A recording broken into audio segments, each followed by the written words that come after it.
Okay, you're welcome. Wherever you're watching from, I want to welcome you to this channel. Today, I want to talk about the issue that has been going on between Angel and Denilson Igwe. Of course, it's no longer news, and the role played by Lucky Udo in this whole brouhaha. A lot of people have been calling out on Lucky Udo concerning his role in this whole thing. In fact, they accused him of trying to cover up certain things. That is why he did not interview Denilson Igwe, you know. But then, thank God, something happened.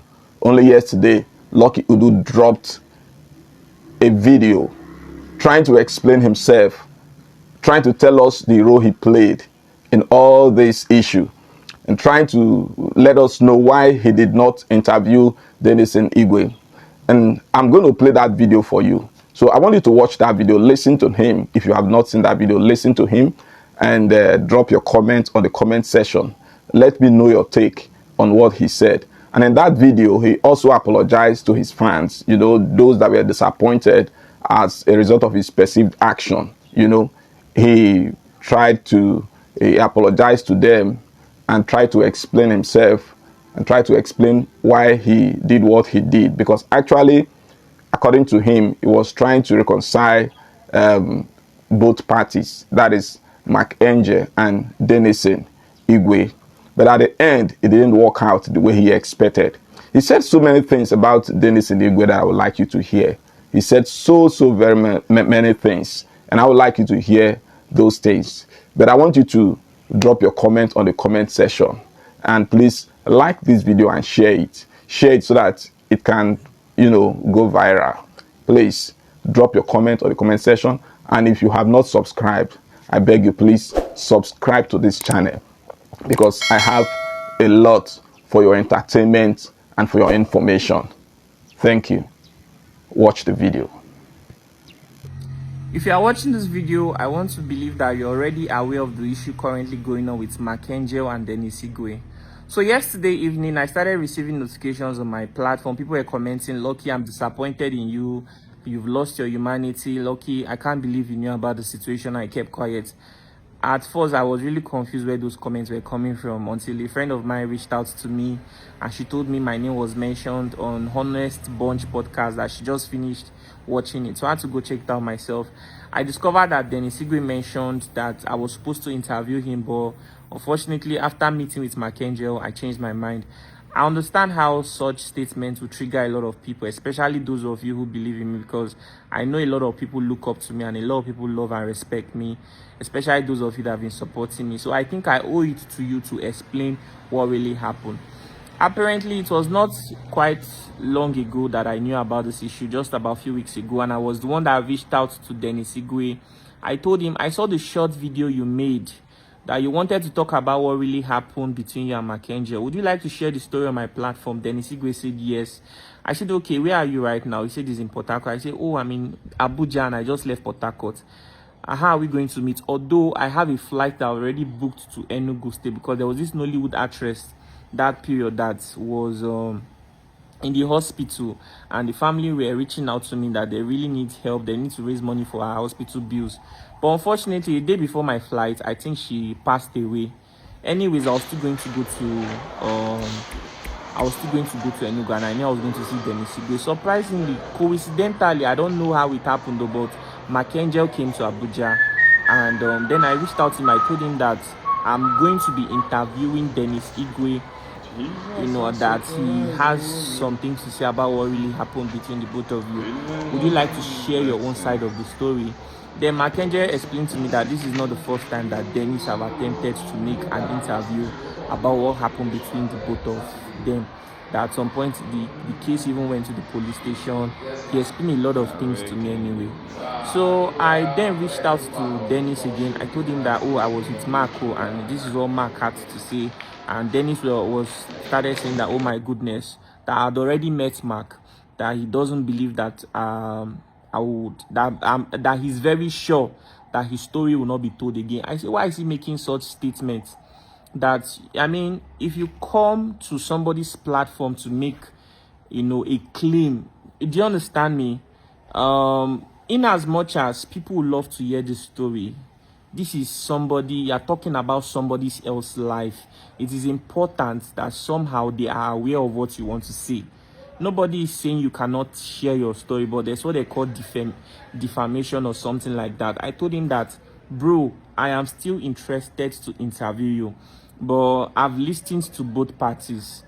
Is it possible that we see how we can have a meeting together? I mean, the both of you, instead of you telling me your own side of the story, Mackenzie telling me his own side of the story. As at this point, I'd already flown to, I don't know if my English is correct, to Enugu. I had invited all the people I was going to tell their story, Emmanuel Day and other people.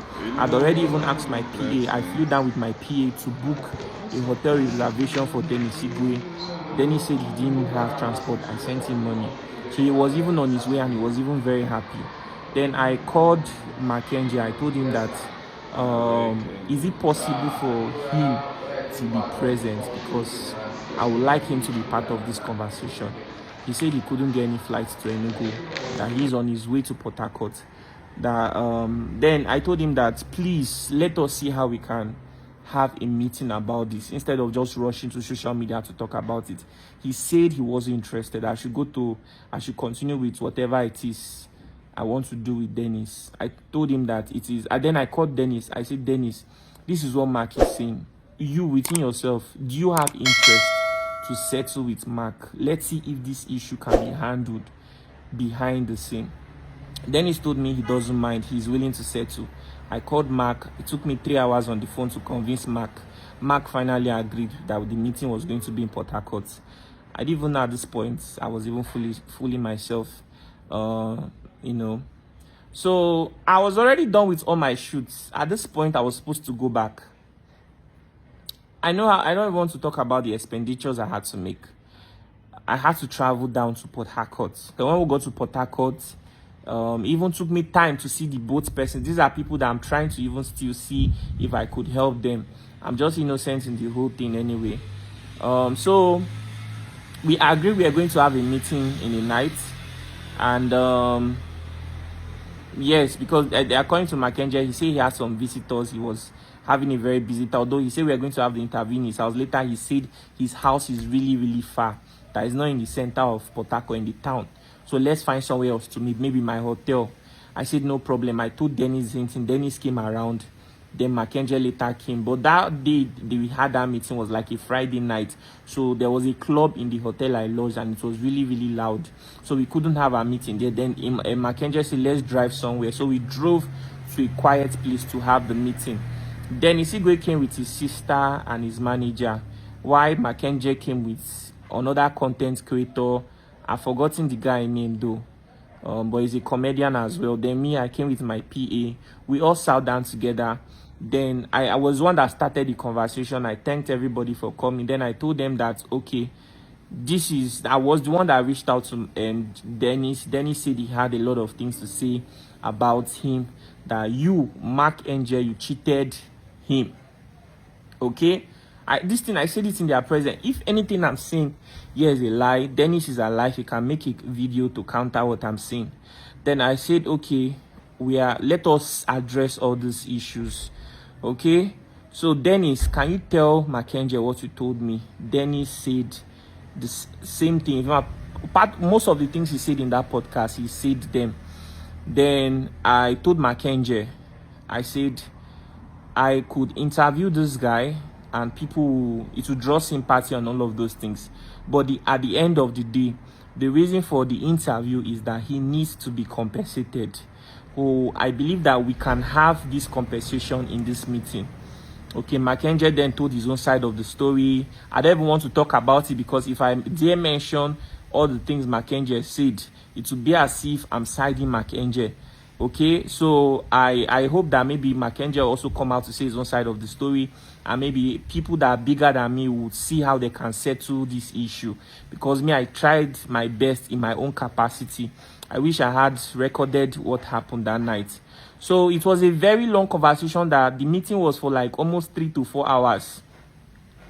Then what happened again?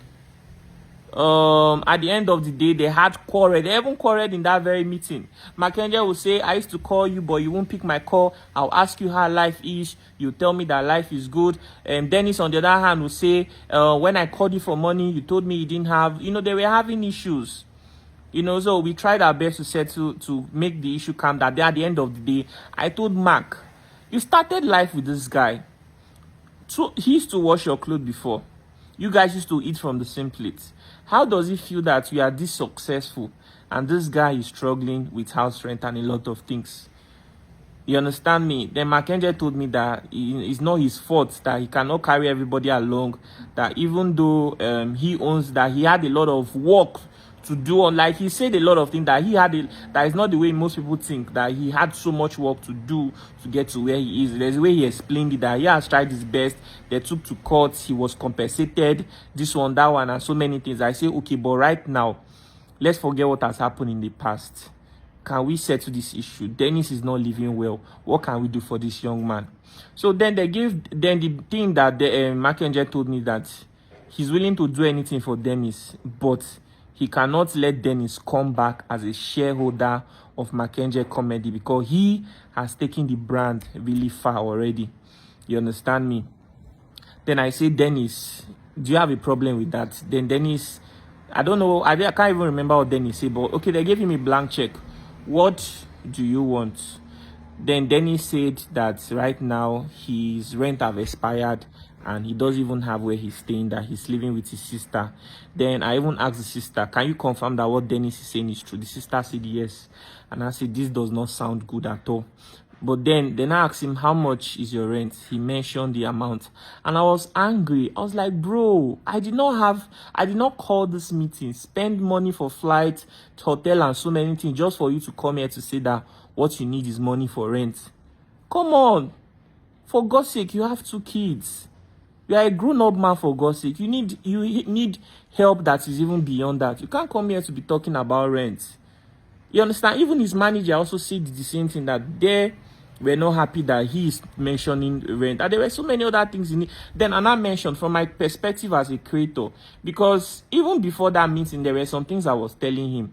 I will probably talk about in the ending of this video. This guy, you see, for you to survive as a creator right now, you need to invest in making sure that there's quality in what you are doing.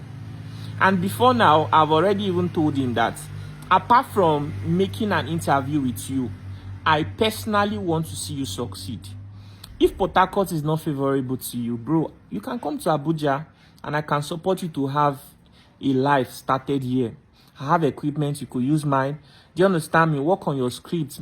For anybody to pay attention to you, you have to be valuable. I told him, even if I do an interview for you, people will feel for you, probably your views will go up for maybe 1 week. But after then, if what you are creating is not valuable enough, nobody, I'm telling you, nobody on this earth will carry your matter on their head. People will feel pity for you, but genuinely, I really want to see you succeed. So let's see how we can achieve something reasonable, okay? Then I mentioned to Mark, I said, this guy needs equipment for his stuff. I don't know a lot of things, but from my perspective, he needs equipment for his filming. I was just saying it from my own thoughts. Maybe if somebody else would have said something else. I didn't want to mention that maybe he needs also amount of money. I just say he needs quality equipment. Then Mark said he has given him equipment. The equipment he gave to Dennis, blah, blah, blah. I don't want to say so many things, because if I say it will look as if maybe I'm not siding. I'm just seeing the truth of what really happened. I wish Nedu can still convince Mackenzie to come back to that podcast. Let the both of them stay there and have this conversation, because even in all of this, my happiness is to see Denny succeeding. That is my happiness. So I told him, bro, we need to support this guy with some equipment. We need to help him. Even then, I by the end of the day, I don't even know how the matter went. So then started arguing. At some point, I looked like a fool there, and I told them that, in fact, I'm done talking. Then they ended the conversation with Mark saying that he was going to assist him with his rent, and for the equipment, he was going to assist him, but not now, that things are difficult at the moment, that he'll probably assist him later. And then we did prayers and we left. And then Dennis messaged me and said, thank you very much. And that was it. Dennis never told me if Mackenzie ever sent him any money or anything like that. I mean, I tried to get a flight in Port Harcourt. There was no flight for like 1 week. I had to travel down to Uyo to fly back to Abuja. So it's so painful that in all my efforts, the way people are seeing it now is that I did all this because I'm trying to get favor from Mark Angel, and it's really, really painful because God sees my intention. So I think I also remember calling Dennis to ask him, bro, how is life? How are you doing? What are you working on? How has things been? Do you understand me? I have staffs, I could extend some of the services that they offer to me to you as well. We could make some videos together. I could show my face just to help you increase your views. Why is your page not monetized? The manager managing Mackenzie is also my manager. He's managing almost all the artists in Nigeria. His name is Apollo. You understand me? I could speak to him. Apollo is a very nice person. Why don't you get your page monetized? Something like that. Me, I was even more focused on, even though you want, and I still told him after that meeting, even if you want to still share your story, I will still be interested to share it if you are not satisfied. I told him this thing. But beyond that, I want to see how we could help you. Why is your this thing? You should be making money from YouTube, from Facebook. You already have 250,000 subscribers. What can we do to get that views coming again? So that you bounce back. Maybe you need to change your teammates. Maybe you need to recruit new actors and actresses, people that will be able to fit into the new vision. Maybe you need new scripts. We talked about all these things. So it's quite unfortunate that in that podcast he just mentioned that after I met Mackenzie, I changed my mind. So I want to also apologize because from my perspective, I was just trying to be human. There are many times that somebody will come to me with stories. Like just 2 weeks ago, there was this girl who traveled to Libya. She was 20 years old and she went into prostitution, and then she came back with HIV and came back pregnant. I was supposed to interview her, and but then I asked her, is your family aware of the situation? She said no. I told her, I said, even if you cover your face and change your voice, your family will recognize you, and this is not the best way your family should be hearing this news. I told her I wouldn't tell her story anymore. Those are people that I told directly that I'm not telling your story, and I gave them good reason. There's another one that came one time and said her dad molested her and raped her, and so many things. I saw how emotional she was, and I told her that I will not film you until you go for therapy. Do you understand me? I could assist you with it.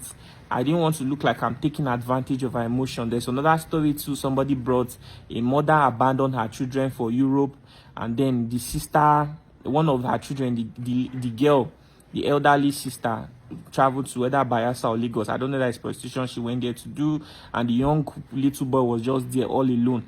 I said, okay, if I film this guy's story, people will feel pity and everything, but what it boils down to is that he needs help.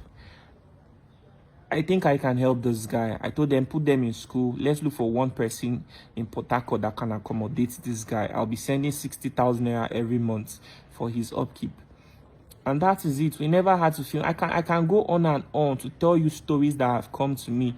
I'm telling you, even governors, some of their family members reach out to me that they want to say this message. Johnson, I like, if I begin to call names of people that family members have reached out that they wanted to do this, I think my mistake now is that I need to start telling every story that comes my way. Because if I try to say, okay, let me put, like, I don't know, even no matter I try to explain myself, there are people who will never see my point of view. So I'm sorry that I did not, from the way I approached it, I thought it was the best way. Even Dennis himself did not see what I tried to do for him.